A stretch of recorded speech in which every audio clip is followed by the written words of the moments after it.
भक्तजनों, माताओं, बहनों, सादर जय श्री कृष्ण। हमारे YouTube चैनल में आप सभी का बहुत बहुत स्वागत है।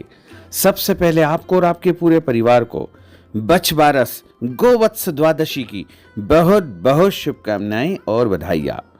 भगवान श्री गोपाल कृष्ण का भरपूर आशीर्वाद आप सभी के जीवन पर निरंतर बना रहे। आप सभी सुखी रहें, स्वस्थ रहें, व्यस्त रहें और मस्त रहें। आज हम आपको बछ बारस यानी गोवत्स द्वादशी की दिव्य और ज्ञानमयी कथा सुनाने जा रहे हैं। इस कथा को आप अंत तक सुनिएगा और सुनने के बाद अधिक से अधिक लोगों को शेयर भी करिएगा।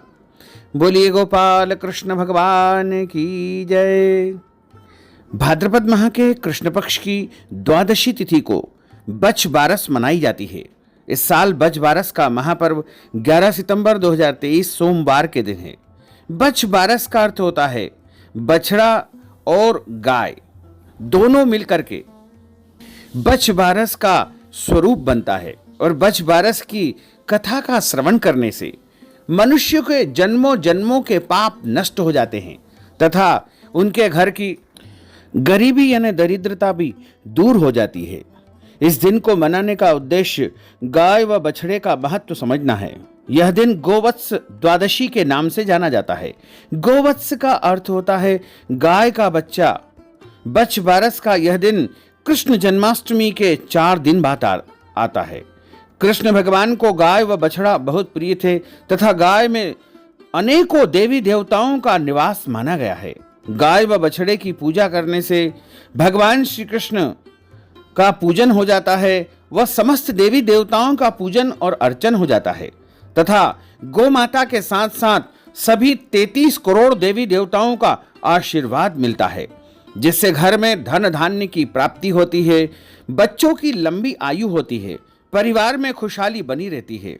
इस दिन महिलाएं बछ बारस का व्रत रखती है। यह व्रत सौभाग्यवती महिलाएं सुपुत्र प्राप्ति और जिनके यहाँ पुत्र है वो पुत्र की लंबी आयु एवं उनकी उन्नति तथा प्रगति के लिए करती है। परिवार में धन धान्य समृद्धि की और खुशहाली के लिए करती है। गाय और बछड़े का पूजन इस दिन विशेष रूप से किया जाता है। इस दिन गाय का दूध और दूध से बने पदार्थ जैसे दही, मक्खन, घी आदि का उपयोग नहीं किया जाता है। इसके अलावा गेहूं और चावल तथा इससे बने सामान नहीं खाए जाते हैं। भोजन में चाकू से कटी हुई किसी भी चीज का सेवन नहीं करते हैं। इस दिन अंकुरित अनाज जैसे चना, मोठ, मूंग, मटर आदि का उपयोग किया जाता है।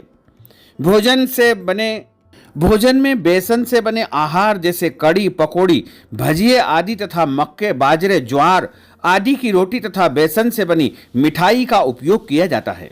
बछ बारस के व्रत का उद्यापन करते समय इसी प्रकार का भोजन बनाना चाहिए। उजरने में यानी उद्यापन में 12 स्त्रियों, 2 चांद सूरज की एक साठिया, इन सबको यही भोजन कराया जाता है।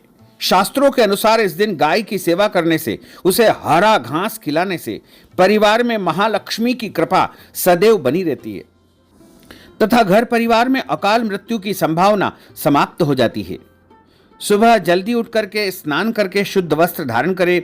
दूध देने वाली गाय और उसके बछड़े को साफ जल से यानी पानी से नहला करके शुद्ध करें। गाय और बछड़े को नए वस्त्र ओढ़ाएं, फूल माला पहनाएं, उनके सींगों को सजाएं, उन्हें तिलक करें।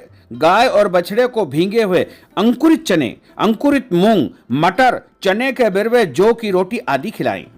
गौ माता के पैरों की धूल से खुद को तिलक लगाएं। इसके बाद बछ बारस की कथा का श्रवण करें। इस प्रकार गाय और बछड़े की पूजा करने के बाद महिलाएं अपने पुत्र के तिलक लगाकर उसे नारियल देकर उसकी लंबी उम्र और सकुशलता की कामना करें, उसे आशीर्वाद दे। बड़े बुजुर्ग के पांव छूकर उनसे आशीर्वाद ले। अपनी श्रद्धा और रीति रिवाज के अनुसार व्रत या उपवास रखे। मोठ या बाजरा का दान करे। सासू जी को बायना देकर के आशीर्वाद ले। यदि आपके घर में खुद की गाय नहीं है तो दूसरे के यहाँ भी गाय बछड़े की पूजा आप कर सकते हैं। यह भी संभव नहीं है तो गीली मिट्टी से गाय और बछड़े की आकृति बना करके उनकी पूजा आप कर सकते हैं। ऐसा भी संभव नहीं हो तो गाय और बछड़े का चित्र दीवार पर चिपका करके उनकी भी आप पूजा कर सकते हैं। कुछ लोग सुबह आटे से गाय और बछड़े की आकृति बना करके पूजा करते हैं। शाम को गाय को हरी घास खिला करके और उनका धूप दीप चंदन आदि से पूजन करना चाहिए। बछ बारस के दिन बाजरा की ठंडी रोटी खावे, फिर रोली या हल्दी से तिलक लगाएं। चावल दूध चढ़ाएं। बछ बारस के दिन गाय का दूध, दही, गेहूं, चावल नहीं खाना चाहिए।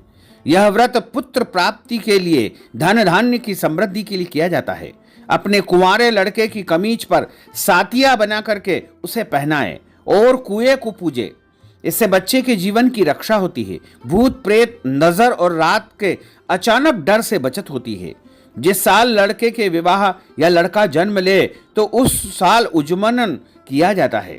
इस दिन एक दिन पहले 1 सेर बाजरा दान में देवे। बछ बारस के दिन एक थाली में 13 मोठ बाजरे की ढेरी बनाकर उस पर 2 मुट्ठी बाजरे का आटा जिसमें चीनी मिली हो रख देवे। 1 तियल और रुपया भी इसमें रखे।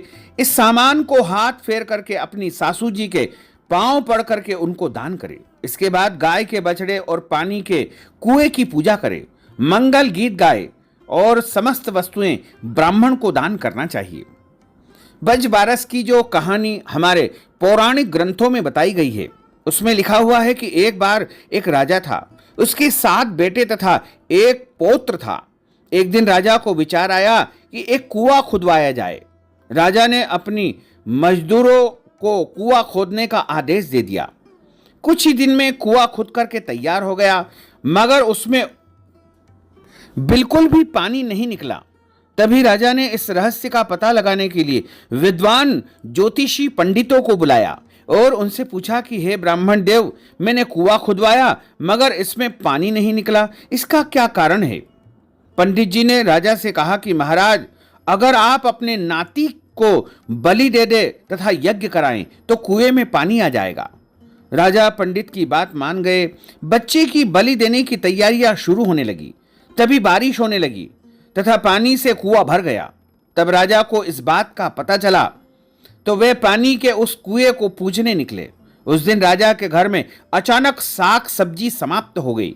नौकरानी ने गाय के बछड़े को काट करके बना दिया। जब राजा रानी कुएं की पूजा करके वापिस महल को आए तो उन्होंने नौकरानी से पूछा कि बछड़ा कहाँ है? तब नौकरानी ने कहा, उसे तो मैंने काट करके साग सब्जी बना दी है। राजा ने गुस्से में आकर कहा कि अरे पापिन, तूने ये क्या किया है?